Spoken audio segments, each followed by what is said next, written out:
pessoal, tudo bem com todos? Estamos de volta, então, com as nossas aulas. E hoje nós vamos, então, dar continuidade no tema, como havíamos dito na aula passada, a respeito dos mentores da Kabbalah. Então, como nós vimos até o momento na nossa aula, né, a gente já viu que esse conhecimento foi dado, né, inicialmente a Adão. Então, essa sabedoria, ela antecede já em si a humanidade, ela foi dada desde o primeiro homem, por isso que ela tem uma presença em todas as culturas. E aí eu aproveito justamente aqui o momento para deixar esclarecido que a Kabbalah não é uma religião como nós vemos, e em si todas as religiões são fundamentadas em sua linha de sabedoria, pois ela carrega a essência, o princípio e a fundação de vários conceitos dentro dessa linha de estudo. Em vista que teria sido dado ao primeiro homem, então a gente percebe que todos os seres humanos vão ter uma influência desse conhecimento. E para a gente entender, a gente vai até Gênesis, quando o homem sai do paraíso, né? Onde nós vemos que um anjo acompanha Adão até a sua saída do paraíso. E aí vem uma metáfora cabalística que a gente diz que, na verdade, o homem nunca saiu do paraíso, e sim o homem colocou véus, ou seja, ele separou e tirou Deus do paraíso, tirou da sua essência. Com isso, o homem se distancia, né, através das suas escolhas, no seu comer do fruto proibido, né, através do conhecimento, ele se afastou do divino. E justamente esse conhecimento, ele serve para orientar o homem para a sua aproximação, novamente, do divino. Mas, para a gente entender, o anjo que teria dado esse conhecimento, então, para Adão, seria o arcanjo, na verdade, que nós chamamos de Raziel, que é o primeiro mentor dentro dessa linha de estudos. Então, Raziel, conhecido como Galizur pelos aramaicos, ou Galzu pelos sumérios, é o arcanjo que, dentro dos ensinamentos místicos do judaísmo e da Kabbalah, seria o mentor dos conhecimentos místicos, né? Este anjo, então, é associado à esfera daquela árvore que nós chamamos de Sefirot de Chokhmah, que significa sabedoria, e ele é definido como a classe dos Ofanins. Então, ele é um arcanjo da classe dos Ofanins,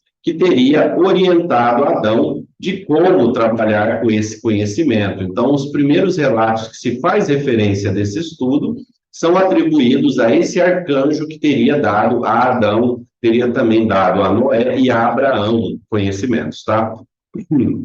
Em seguida, nós temos uma divindade ali da cultura mesopotâmica, né, ou suméria, chamada de Enki, ou Ea, né? Esse deus, ou essa divindade, né, tradicionalmente, ela foi muito referida com a presença de Yahvé, ou Javé, como se fala.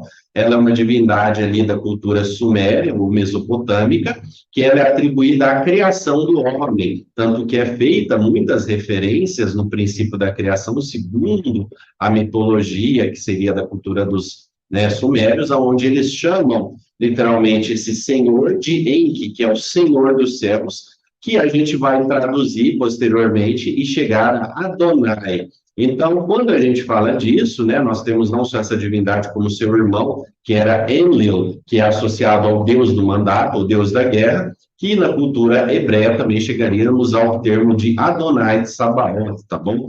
Então, essas divindades que seriam Elohim, ou seja, a representação de Deus, não Deus, são manifestações. Para isso a gente entende que o próprio nome Elohim é um nome pluralizado, né? El é Deus, Elohim é deuses, tá bom? Então nós estamos falando literalmente de uma divindade que é associada com o Deus das águas, Deus da sabedoria, do conhecimento, da fertilidade, e nas culturas, né, suméria, acádia, babilônica, né, até mesmo para os fenícios, ele representaria uma grande figura da sabedoria, que também teria lecionado conhecimentos, ensinado o homem de diversas sabedorias, tanto na área física quanto espiritual. Inclusive, ele também é associado como fundador de uma escola que se chamaria Lar sobre as Águas.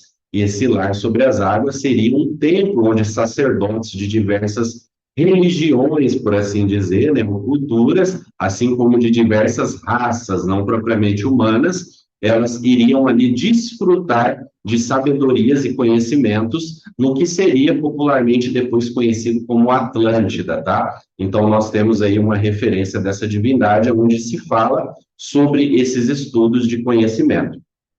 Outra figura que carrega também esse nome, essa essência, obviamente a gente não poderia deixar de falar de Enoque, né? Enoque, que tem o seu nascimento na Babilônia, né, em aproximadamente 3017 a.C., e ele tem a sua partida em 3382, ou seja, 365 anos depois, aonde ele literalmente vai embora do seu corpo, né? Dentro do estudo da Kabbalah e dos estudos místicos judaicos, quando Enoque parte e é levado aos céus, ele se torna um arcanjo Metatron. Então, nós estamos falando aí de um processo de ascensão física e espiritual. As obras deixadas por ele foram o livro de Enoque, tá bom? Depois, nós temos Abraão, ou Abraham, o grande patriarca, né?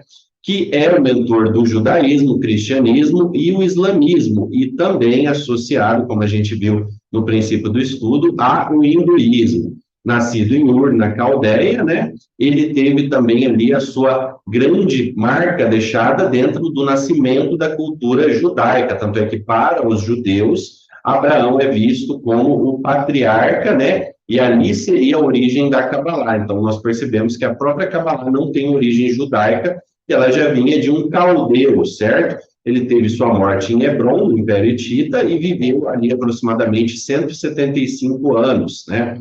Então, a obra deixada por Abraão foi o Sefer Yetzirah e os estudos místicos que foram repassados a todos os seus descendentes através dos seus filhos Isaac, dos seus filhos Ismael, né, e dos seus filhos com a sua concubina Keturá, que teriam dado origem a grandes religiões e segmentos espirituais do Oriente e do Ocidente, tá bom? Depois nós temos Moshe, que é Moisés, né, o nome egípcio, né, que ele teve o nascimento em Gossém, né, no Baixo Egito, e morre em Nebu, na Jordânia, né? A gente sabe que Moshe foi aí o precursor de grande parte do povo judeu, né, que tirou ele do exílio, fez ali uma grande obra, né? Ele seria um dos descendentes dos filhos de Jacó, e ele teria deixado não só a Torá, que ele teria recebido, né, como ele também deixa uma obra pessoal que é ligada ao estudo da parte mística, chamada de Espada de Moisés, tá bom? Então, um grande mentor.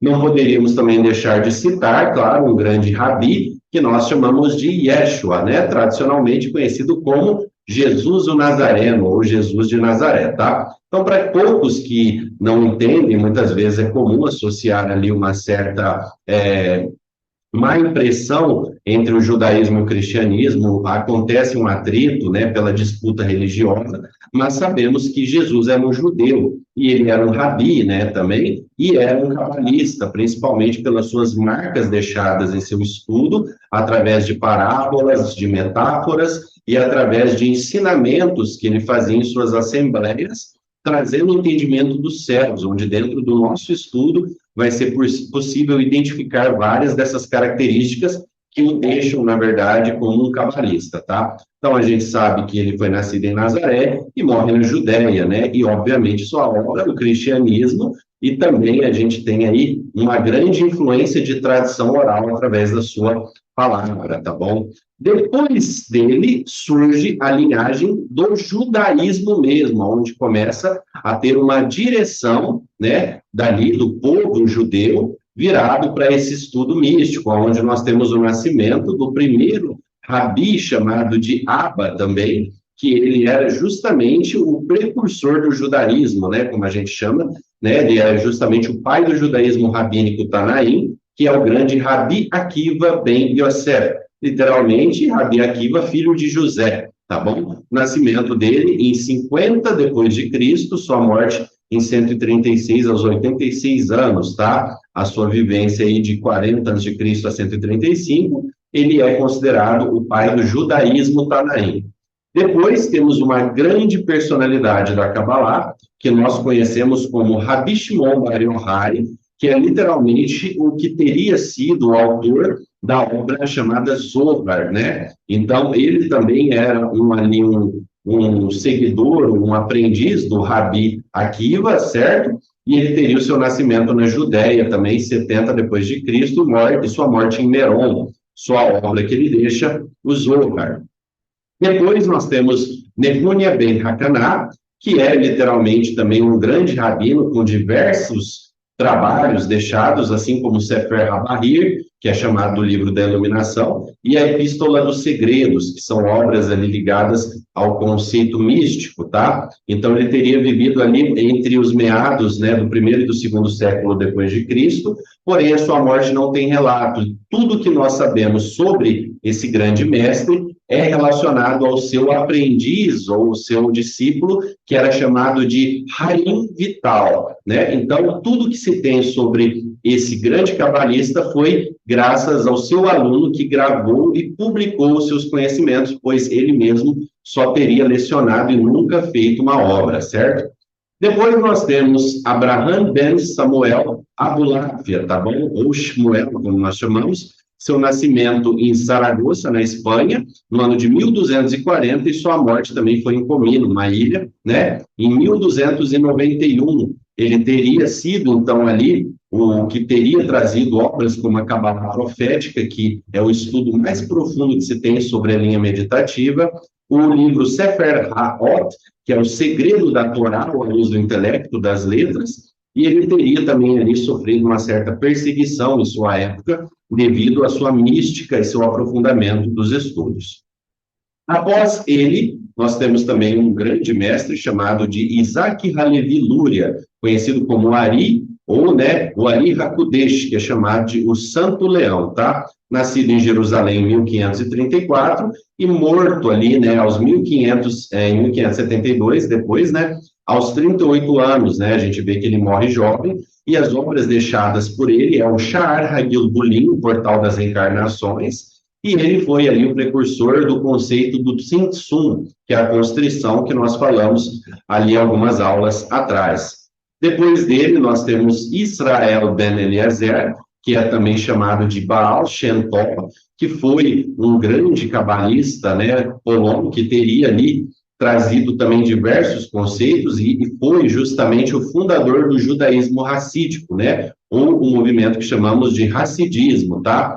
E aí ele teve a sua vivência entre 1698 e 1760, morrendo aos 62 anos. E por último, né, mais perto da nossa época, nós temos um grande cabalista também chamado de Yehuda Leib Halevi Avshalag, que é literalmente conhecido por suas obras como Shimon Halevi, nascimento dele em Lodz, na Polônia, e sua morte em Jerusalém, né? Ele teria sido, então, o que deixou a obra conhecida como Talmud Esser Sefirot, que é os estudos sobre as emanações luminosas, tá bom? Então, esses foram os grandes sábios, que são referências, temos muitos outros, que não estão aqui citados, claramente, mas partes principais do estudo desse conhecimento da Kabbalah, tá bom?